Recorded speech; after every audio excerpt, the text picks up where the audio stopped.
Bonjour à tous et merci d'être avec nous. À la une de l'actualité économique, les réunions de printemps du FMI et de la Banque mondiale s'ouvrent ce lundi à Washington dans un climat tendu. Les grands acteurs de l'économie se retrouvent pour faire le point sur l'état de la croissance mondiale et l'influence de Donald Trump sera évidemment au cœur des discussions.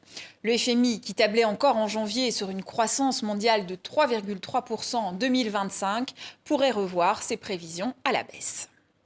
Aux États-Unis, le secteur du jouet paye déjà le prix fort de la guerre commerciale et des tensions avec la Chine.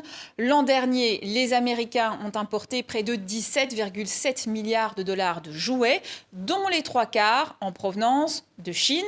Depuis l'instauration par Donald Trump d'une surtaxe de 145% sur les produits chinois, les commerçants voient leurs factures s'envoler.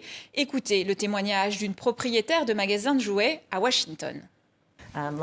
La semaine dernière, nous avons reçu un supplément tarifaire de 50% sur tous les produits d'un fournisseur. Et nous prévoyons d'en recevoir d'autres de l'ordre de 125 à 145%. Du côté des fabricants, le constat est tout aussi alarmant. Certains tentent depuis des années de diversifier leur chaîne d'approvisionnement, mais se détacher totalement de la Chine reste très compliqué. Les marges dans le secteur du jouet dépassent rarement les 10%, alors avec des surtaxes à 145%, beaucoup d'entreprises sont tout simplement à l'arrêt. Écoutez ce patron américain. Nous sommes d'ores et déjà pratiquement à l'arrêt. Nous avons cessé toutes nos importations vers les États-Unis avec un tel taux. Je sais que la plupart des fabricants de jouets aux États-Unis ont fait de même. La situation est donc assez démoralisante en ce moment et nous explorons évidemment toutes les options possibles. Les stocks de jouets destinés aux fêtes ne sont pas encore entrés dans le pays. Or, dans ce secteur, la production démarre au printemps, les livraisons arrivent l'été pour une mise en rayon à l'automne.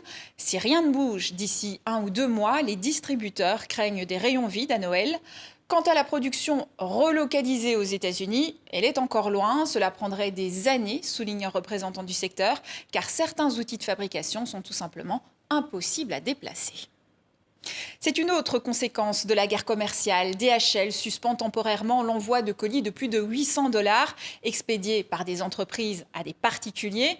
En cause, un nouveau seuil douanier décidé par l'administration Trump qui oblige à davantage de contrôles et provoque des retards importants. Avant, les colis jusqu'à 2 500 $ passaient sans formalité. Aujourd'hui, c'est à partir de 800 $ qu'ils sont bloqués à la douane.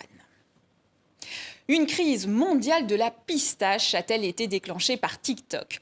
En fin d'année dernière, une influenceuse partage une dégustation de chocolat Dubaï, une gourmandise fourrée à la pistache.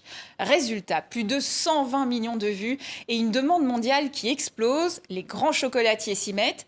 Résultat, le prix des pistaches a bondi de près de 30% en un an. Conséquence directe, des producteurs californiens envisagent désormais de remplacer leurs amandiers par des pistachiers. Et c'est la fin de ce journal de l'économie. Merci à vous pour votre fidélité et à demain.